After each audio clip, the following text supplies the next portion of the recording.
Testing, 1, 2. Testing, 1, 2. This doesn't seem to be very... Oh, maybe it's muted. Testing, 1, 2. Testing, 1, 2.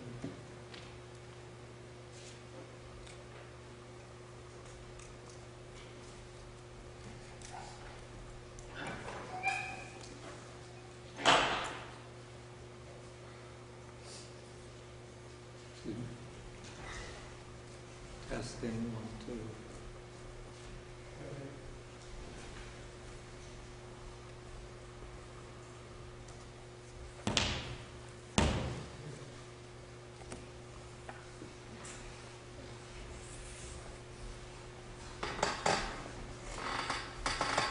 Testing, 1, 2. Test.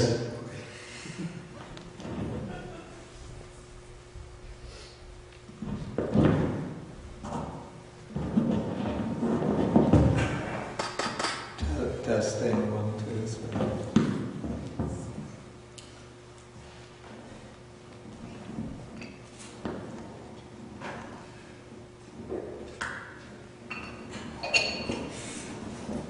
Okay, we begin with homage to the Buddha.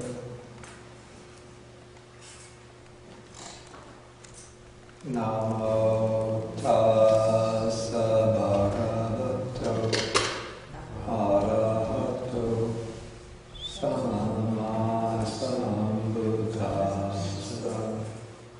Namo tassa bhagavato arahato samma sambuddhassa.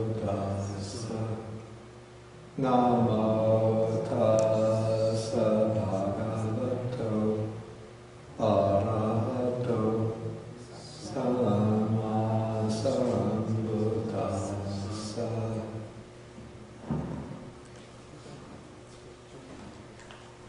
Good morning, everybody.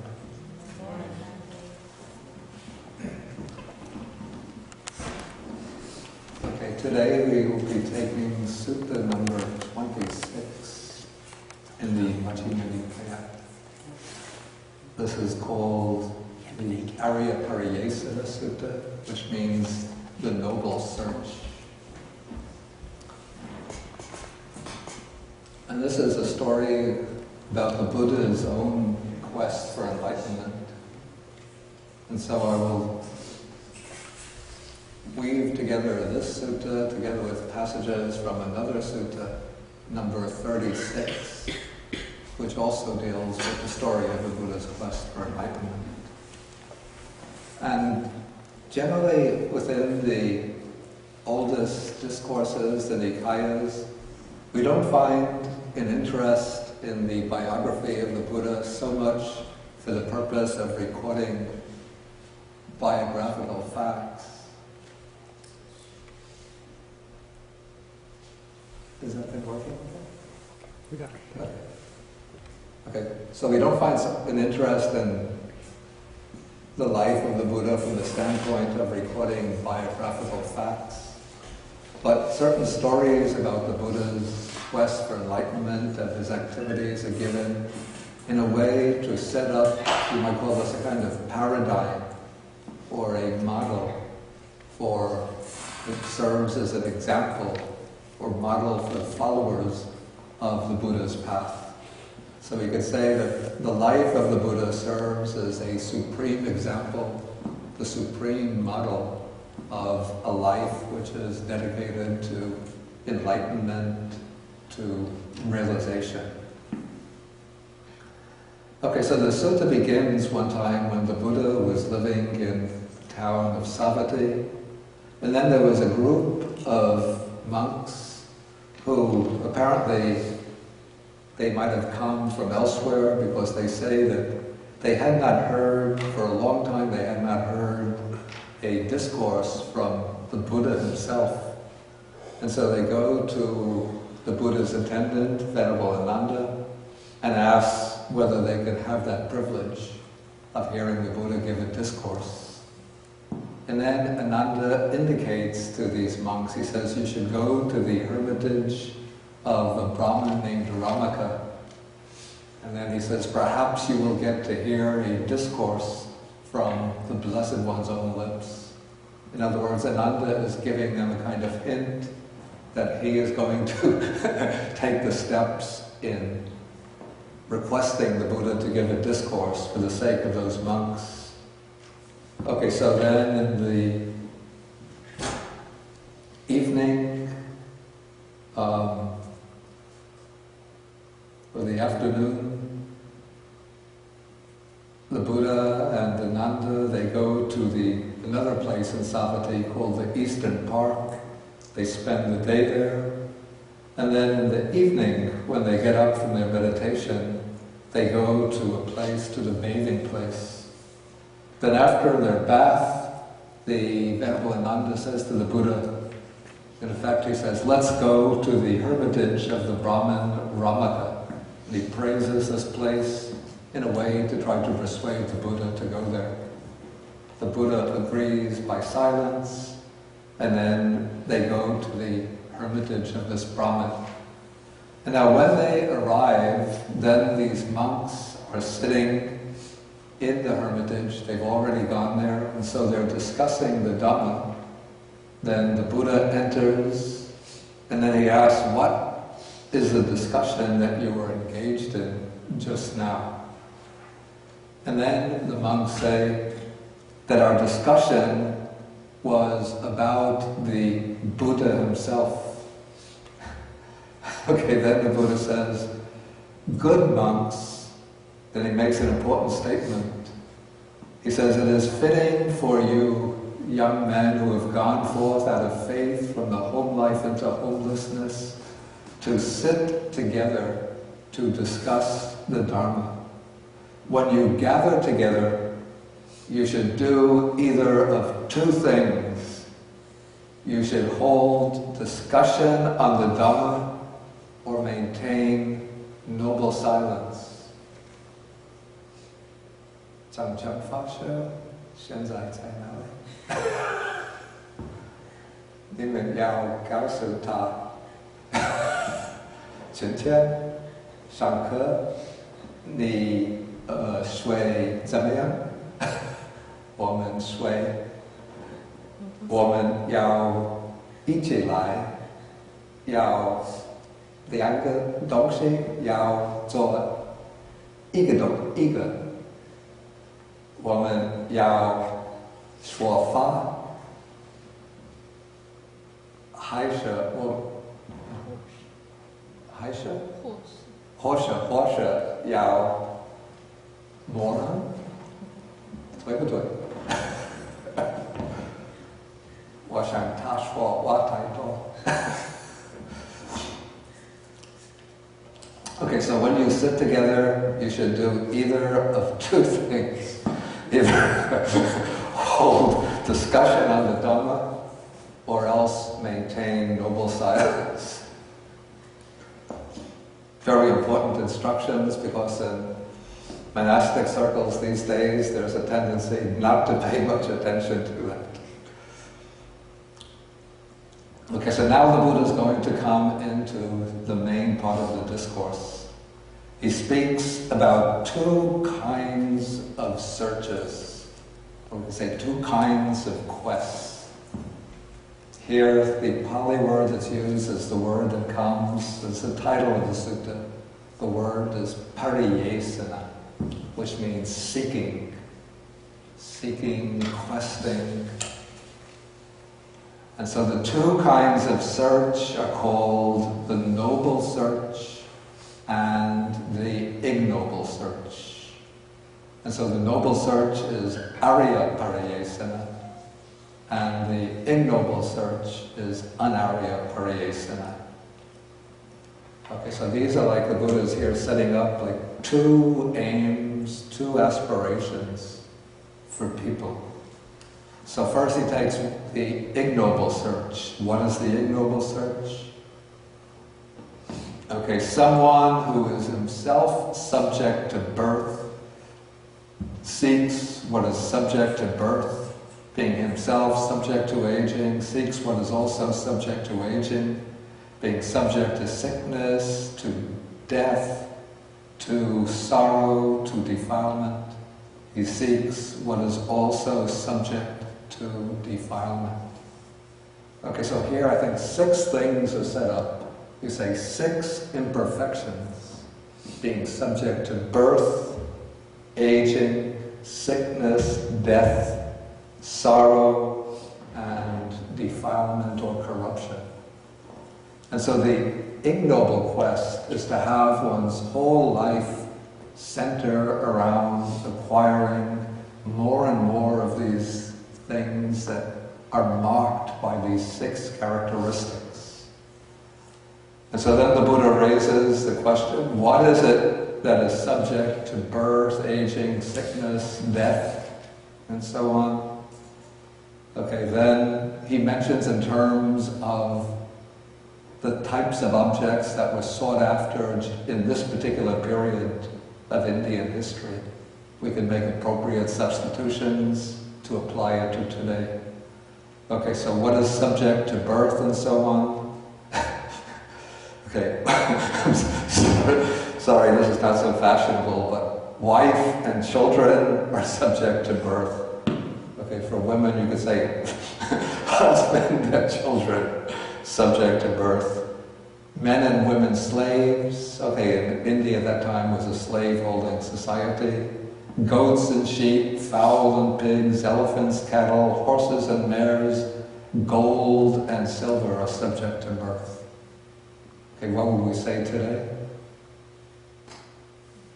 People don't go around, unless they're farmers, collecting goats and sheep, fowl and pigs, elephants, cattle, horses and mares. Cars. Automobiles. iPods. Excuse me? iPods. iPods, yeah.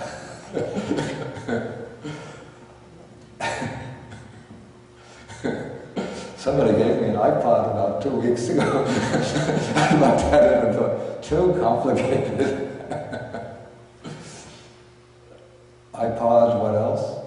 Stocks, bonds, securities. Yeah, exactly. Accounts, the Cayman Islands. Yeah, that's what you want. Stocks, bonds, securities. Yes, accounts in Switzerland, Cayman Islands. Accounts in Switzerland. Yeah, Cayman, what are Cayman Islands? Caymans are better. Cayman. Everybody can't see them. They're like secret accounts. Oh, really? Oh, yeah. How do you get one? Very wealthy. You have to be very wealthy. State legislatures. Okay, so stocks, bonds, assets, credit defaults, mortgages. Yeah. Okay, so there are many things that people want. Boats now, private, their own little boats, yachts. Plastic surgery, Botox. See? Is it plastic surgery? You know, Botox, I can do that. Yeah, plastic surgery. 100-year-old eggs. 100-year-old eggs. 100-year-old eggs. It's a delicacy. Oh, really? Never heard of it before. Fine wines and liqueurs, yeah. Caviar.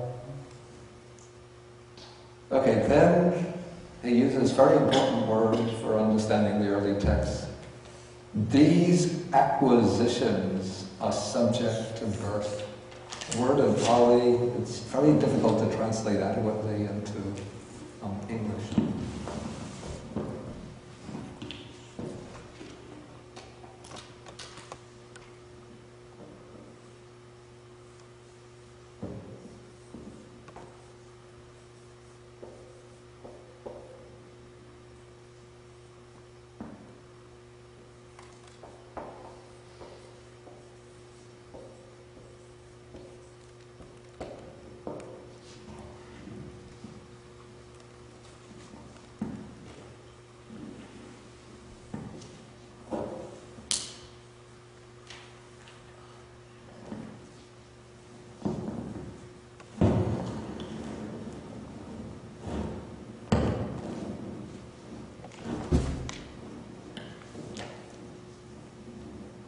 Yeah, this word is upadi.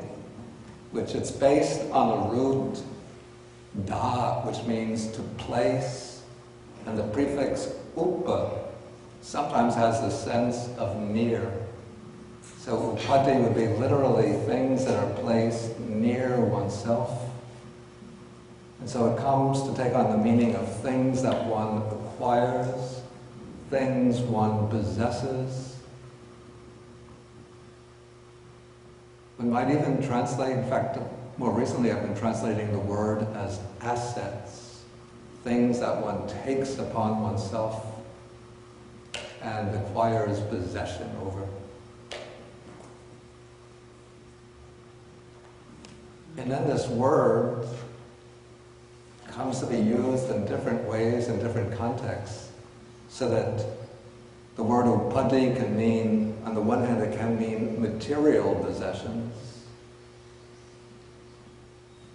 It can also mean the things that constitute our own being, which are the five aggregates. The five aggregates are called upati, because those are the things that one takes upon oneself, one's most intimate possessions.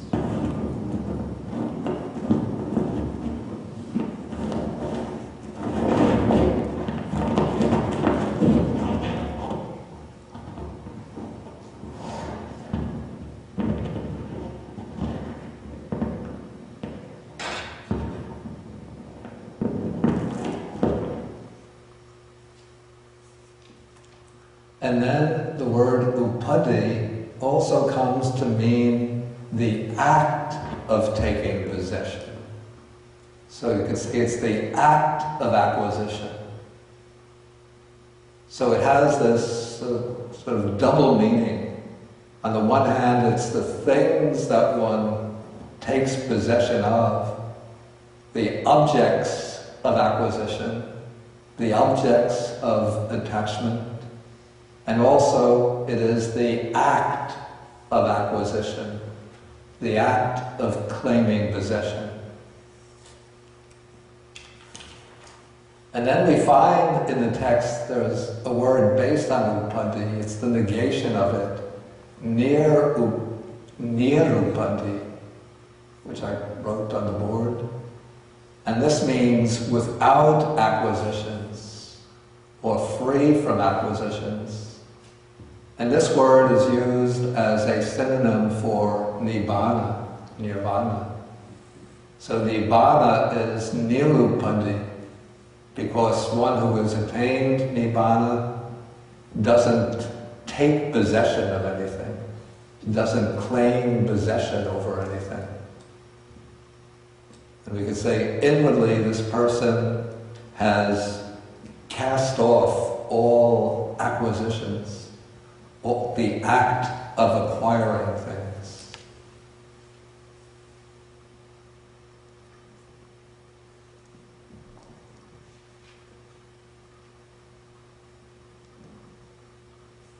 Okay, so these are the acquisitions that the Buddha is speaking of.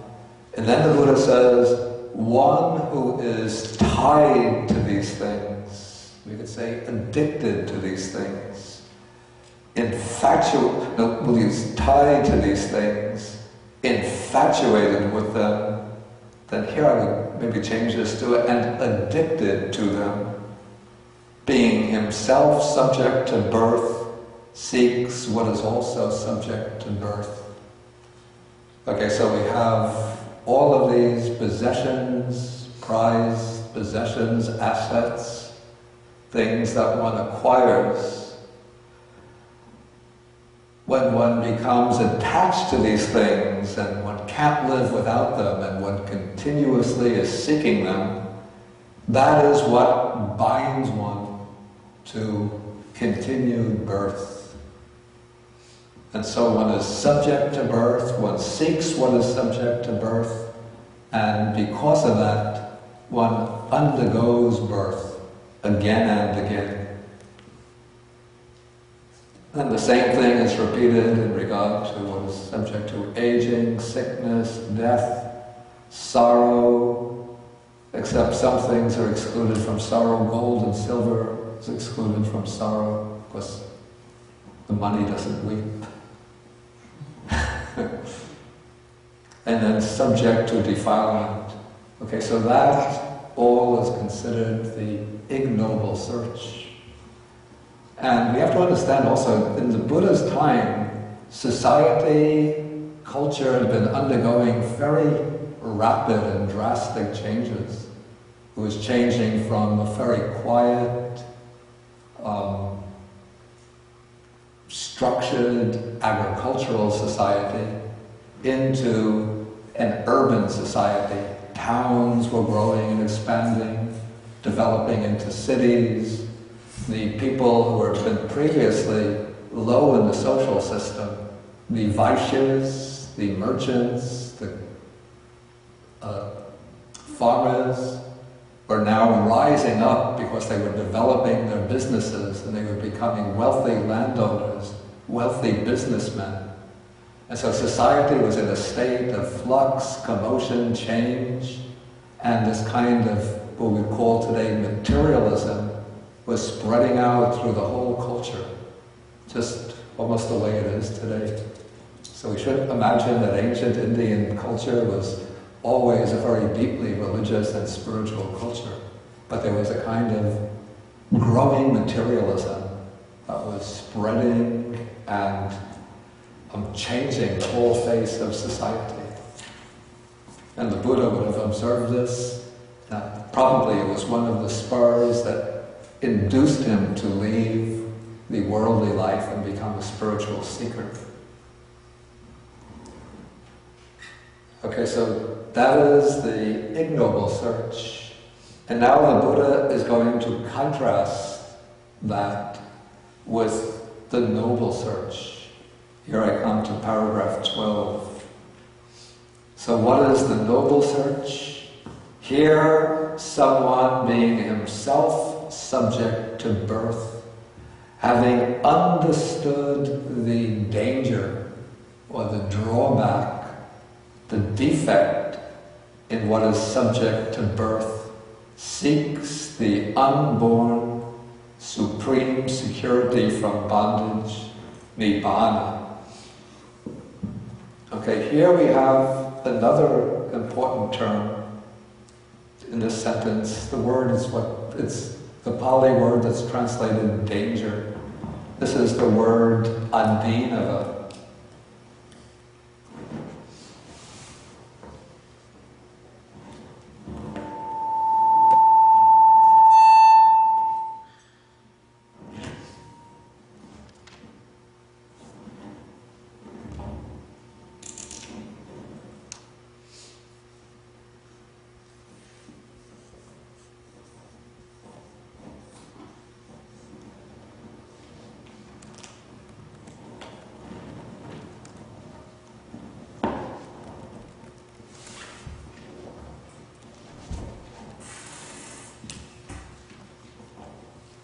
Okay, this word adinava, you say, has the sense of the defect, the deficiency, the shortcomings, the drawbacks, the wretchedness, the misery, the disadvantage.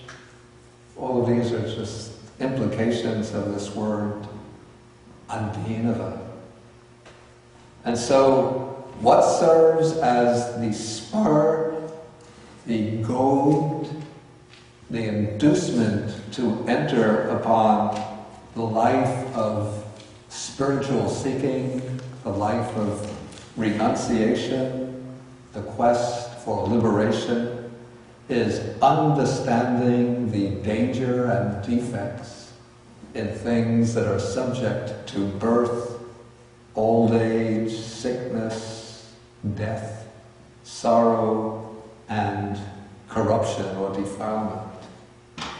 And so when one understands this, then he seeks not the things that are subject to decay, but he turns his mind to seek that which is not subject to birth, and that's called Anuttara Yoga Kema, which means the supreme or unsurpassed security from bondage.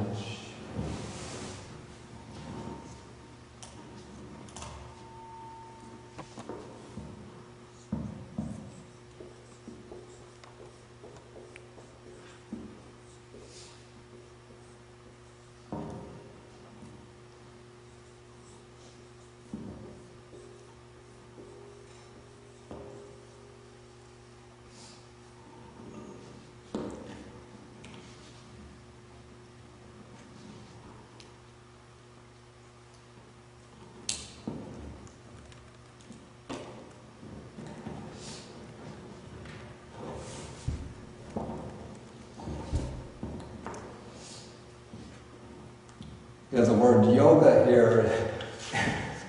It's the same word that eventually came to be applied to these physical exercises that we now call yoga. But the original sense of the word yoga was, on the one hand, it meant exertion, effort.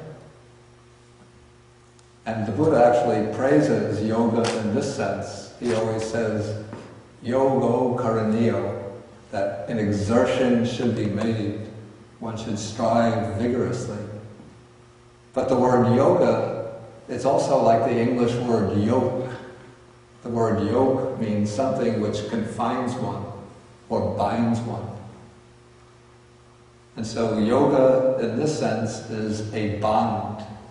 And then the goal is yoga kema, to be free from the bonds, to be released from the bonds.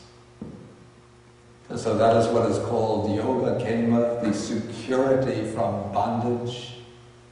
And then even when one releases the cattle from their yokes, probably that's the original sense of yoga kema. The cattle, the farmer is using the oxen, to plow the field, so he puts a yoke over them. Then when he removes the yoke, the oxen reach a state called yoga kema. They're released from the yoke, released from the bond. But the Buddha speaks about anuttara yoga kema, the supreme security from bondage. And that is nirvana, which is said to be unborn, unproduced, unarisen. And similarly, one who is subject to aging understands the danger in what is subject to aging. So he seeks, again, nibbana, which is free from aging. Again, it's free from sickness. It's the deathless. It's the sorrowless. And it is the undefiled supreme security from bondage. So that is called the noble search. Okay, at this point I'll ask whether there's any questions based on what I've covered so far.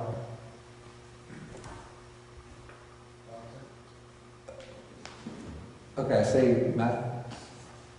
The only question I have is why Ananda didn't directly ask Buddha to come to the hall where the other bhikkhus were abiding, waiting for him.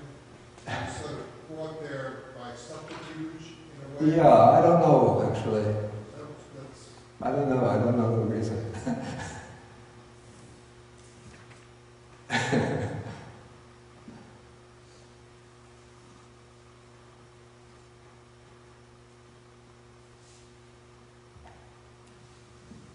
Any other questions? Okay, please, yeah. Sorry, I just had a thought. Maybe that was Ananda's way, because sometimes Ananda could make the Buddha do things Buddha didn't want to do, usually out of kindness for other people. Yeah. He was very respectful of the Buddha, but he could also, in his own way, kind of be like, what about this? What about this? What about this? So Yeah. you get that sense. Maybe sort of it doesn't seem that Ananda is giving orders to the Buddha. I mean, sometimes he's direct, but sometimes he just, if he wants something done, he gets it. That's what I've noticed. Yeah. later in the sutta, there's a section where the Buddha says, I'm giving up, I'm being passive, I'm not doing anything direct, and maybe this is a parallel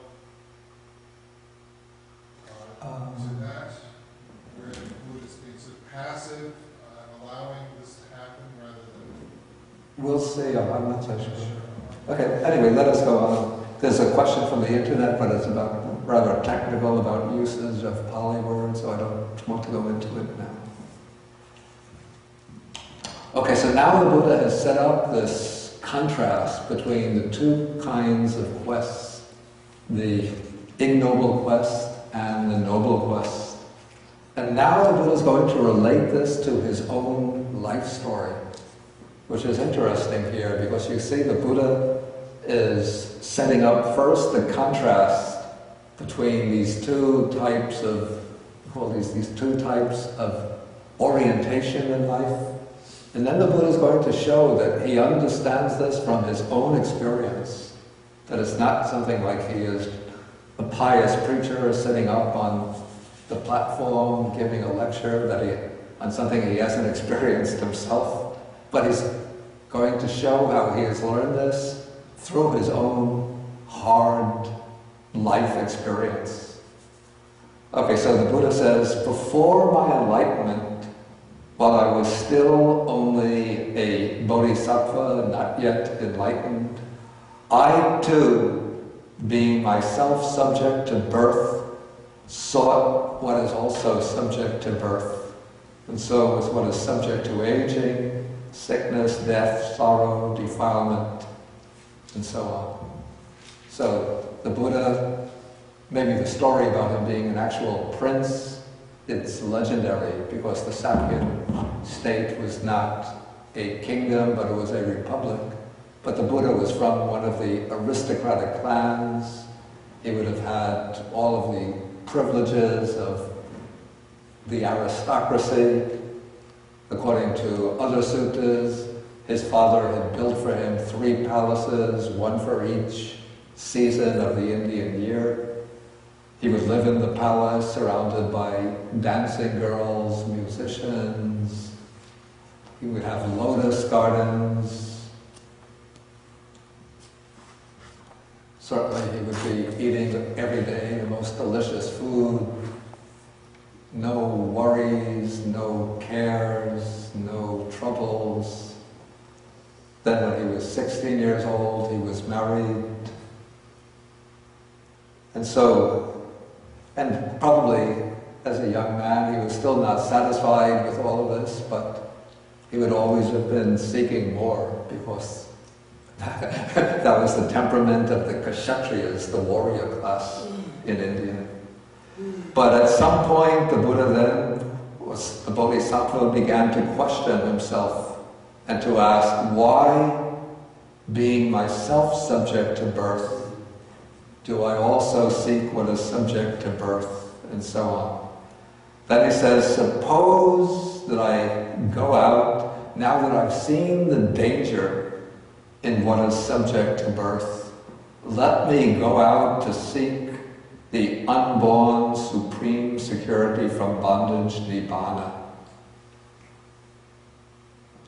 Okay, so this is the way the Buddha is reflecting.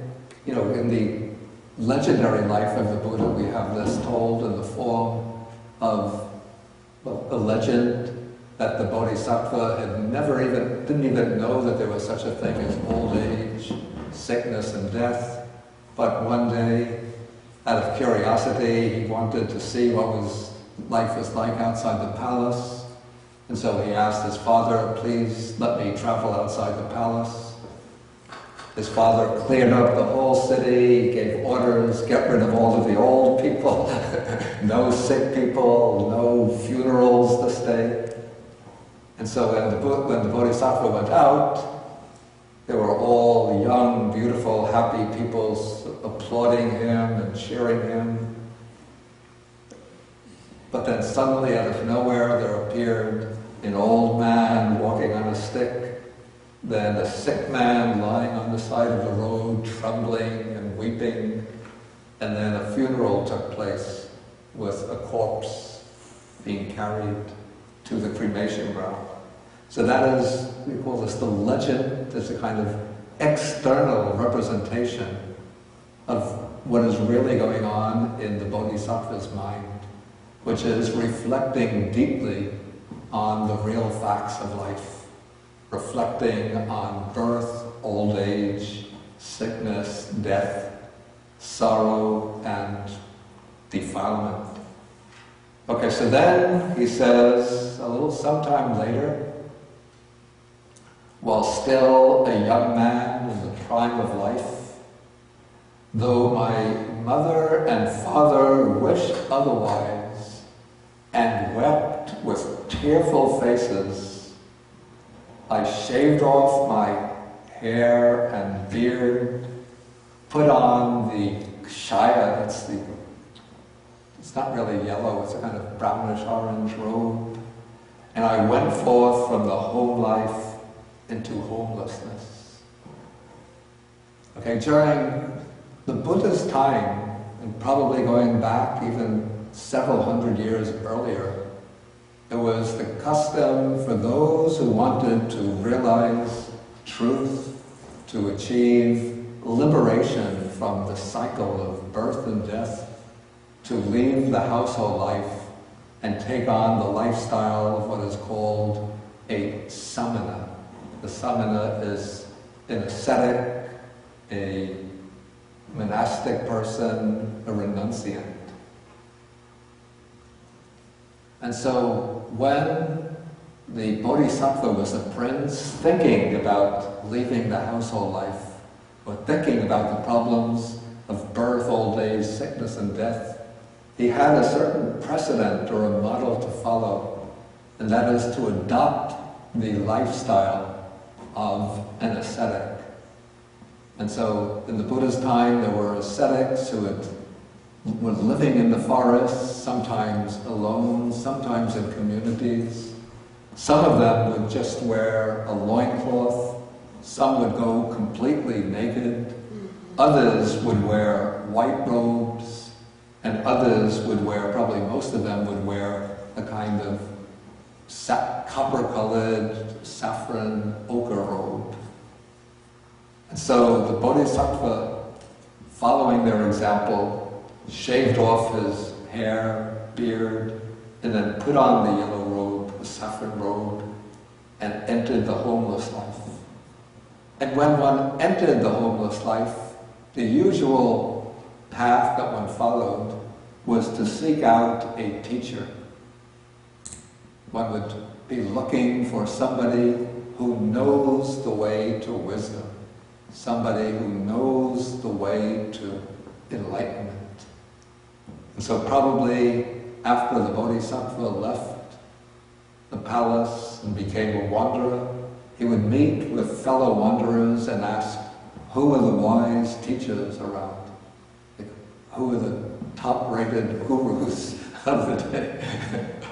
And so people would make some recommendations to him, and one of the people that he must have heard high praise of in different circles was a man named Alara Kalama.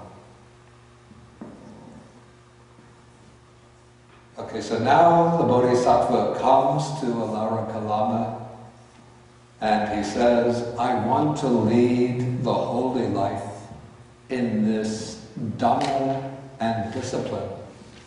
And it's interesting that the text uses this double expression here. In Pali, the word is Dhamma Vinaya.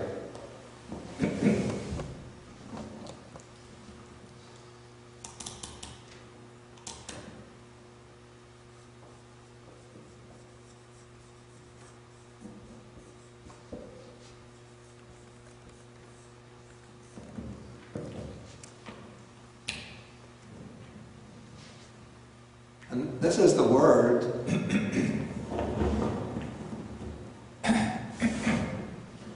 that the Buddha applies most often to his own teaching.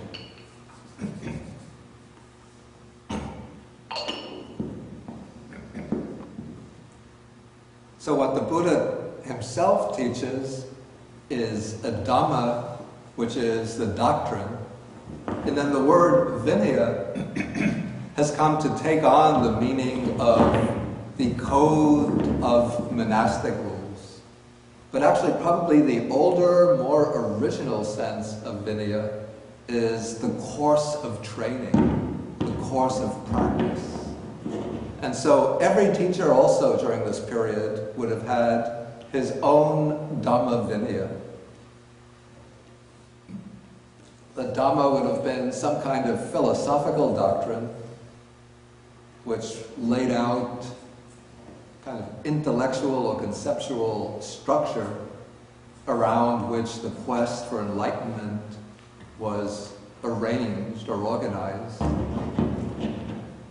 And then at the heart of his teaching, there would have been a course of training, which is not just observing rules and regulations, but it's a way of training every aspect of one's life, one's behavior, but also especially a way to train the mind through the practice of a meditative discipline. We don't know exactly what kind of doctrine and discipline Alara Kalama taught. But all we know is that he set up a certain meditative attainment as being the peak or high point of his system. Okay, so the Bodhisattva comes to Alara and says that he wants to lead the spiritual life, the holy life, in this Dhamma and Vinaya. Then Alara praises his own doctrine. He says this doctrine is such that a wise person can soon enter and dwell in it, realizing for himself through direct knowledge his own teacher's doctrine. In other words, here Alara, and I think this is an important point when we consider the later development of Indian spirituality, in which there's a lot of emphasis upon submitting to the Guru, surrendering to the Guru, venerating the Guru. At this time, from this we could see that Alara, just like the Buddha, is pointing out that the important thing is not himself as the person, but what's important is the teaching, or his Dhamma. And he's also saying that I'm not the only one who has realized this, but any wise person who practices diligently can realize this same goal for himself. Okay, so the Bodhisattva says that he quickly learned this Dhamma, and then as far as recitation went, he was able to speak with knowledge and assurance about it, and to say, I know this, I understand this, so himself, and there were others too. And so it seems at first the Bodhisattva mastered the theory about Alara's teaching, but he wasn't satisfied with this. And so he thinks it's not through mere faith alone that Alara speaks about his doctrine, but he speaks on the basis of knowledge and insight. And so then the Bodhisattva comes to Alara and says, how do you speak, on what basis do you speak about entering and realizing this doctrine? And when the Bodhisattva asks this, Alara then explains to him what is called the base of nothingness. Okay, now the base, what is this base of nothingness? In the Buddha's own system of meditation, there are 8 stages of samadhi, 8 stages of deep concentration. The first 4 are the 4 jhanas. These are called simply the first jhana, second jhana, third jhana, fourth jhana. So those are stages in which the mind is becoming more and more collected, concentrated, focused, and absorbed into a state of deep peace and tranquility. But beyond the 4 jhanas, there are 4 other stages of samadhi, which are called the formless meditations. In Pali, these are called the arupa attainments.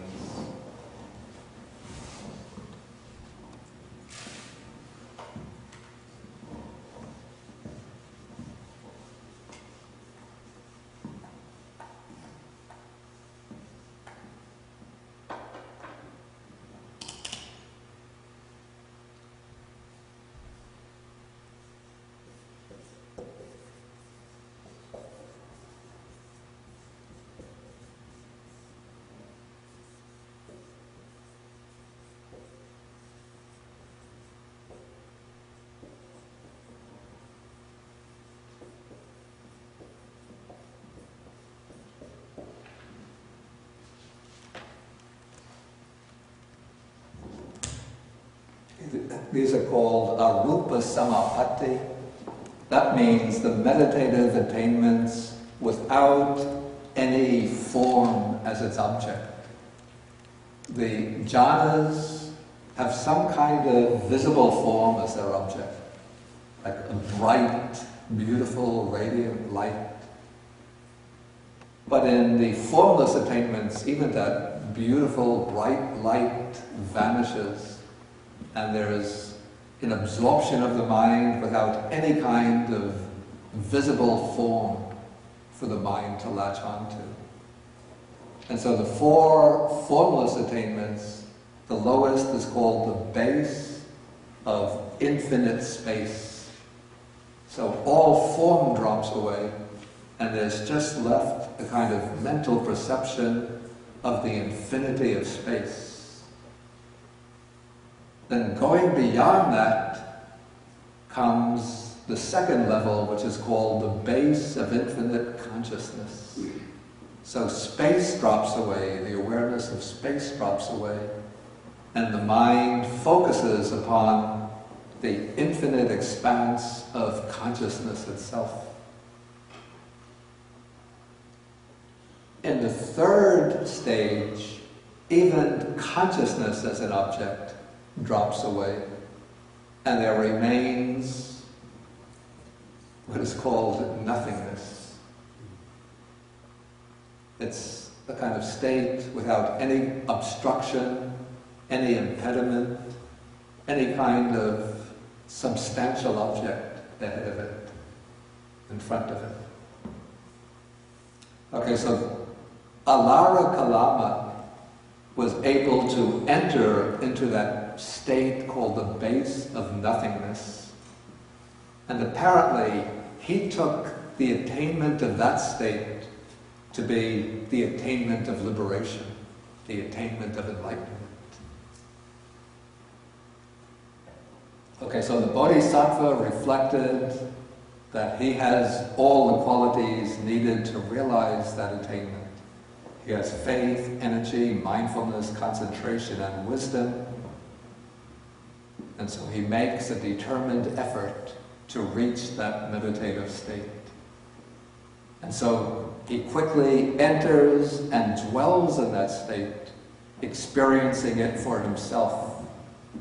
He goes to his teacher, Alara, and reports what he has achieved. And then Alara doesn't get envious and resentful, but he congratulates the young Bodhisattva. Maybe Alara is an older man, maybe 55, 60 years old. Now that seems young to me. And the Bodhisattva is just 29 years old, maybe 30 years old. And yet the old master is overjoyed that his new disciple has realized this state. And so he says, it's a gain for us, a great gain, that we have you for such a companion in the holy life. The Dhamma that I say I enter upon and dwell in, that is the same Dhamma that you enter and dwell in. You know the Dhamma that I know the Dhamma that you know. You are just like myself, I am like you. And now, I'm at the bottom of page 257, he gives a very great honor to the Bodhisattva. He says, come friend, let us now lead this community together. This means that he's making the Bodhisattva his co-teacher. So he's saying, now we're at an equal level as far as attainment, realization goes. So I won't be the exclusive teacher anymore, but we will be co-teachers of this group. Probably this was a tempting offer. It's like somebody in the business world says, okay, I'm the president of the company, and now I have some very capable young executive comes in to work for me. He shows himself to be very skilled, very capable, very diligent. And so after just even maybe a few months in the company, he proves himself to be so capable that I think he's just as good as I am. So instead of me being the president and he just being a subordinate, I say, come on, we will be co-presidents of the company. But probably you won't get that in the business world, because then they have to share the salary.